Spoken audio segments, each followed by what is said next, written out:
The IDF Gideon's Chariots military operation in Gaza is continuing.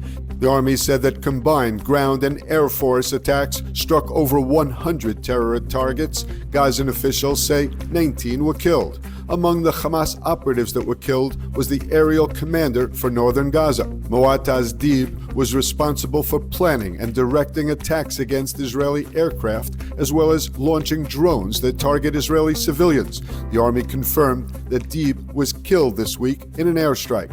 Other targets hit include terror cells, a terrorist compound, and observation posts, as well as an underground facility used by Palestinian Islamic Jihad.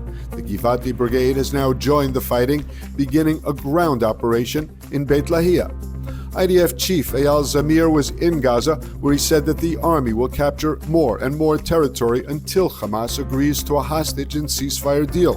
Zamir said Hamas will pay a price for its refusal. It will face intense firepower as the IDF expands the ground maneuvers and conquers additional territory until Hamas is defeated. Amid the fighting, the IDF announced that Staff Sergeant Danilo Mocano was killed in South Gaza.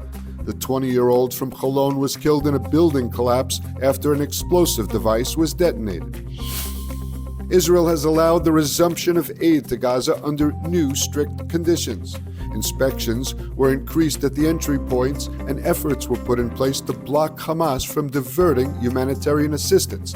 Until now, that assistance mostly includes food and medicine. 5 UN trucks were the first to enter Gaza since the start of the Israeli blockade that was announced on March 2nd after the breakdown of the ceasefire between Israel and Hamas.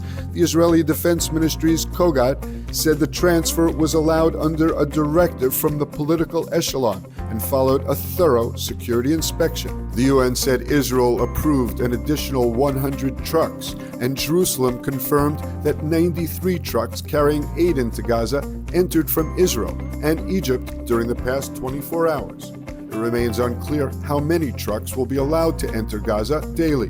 The UN maintains that with a population of over 2 million, Gaza needs at least 500 trucks filled with aid and commercial goods every day. The U.S. and Israel are reportedly facing sharp differences in policy relating to both the Gaza war and a potential Israeli strike on Iranian nuclear facilities. According to Axios, U.S. President Donald Trump is feeling frustrated by the ongoing war in Gaza and feels that ending the conflict is needed in order to bring prosperity in the Middle East. A Trump administration official told Axios that the U.S. pressured Israel to open the crossings for humanitarian aid to Gaza and was reportedly upset by images of suffering children and babies.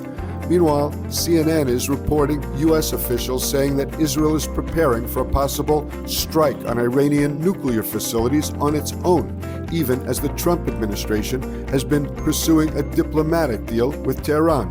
The official told CNN that such a strike would be a brazen break with Trump and could risk tipping off a broader regional conflict in the Middle East.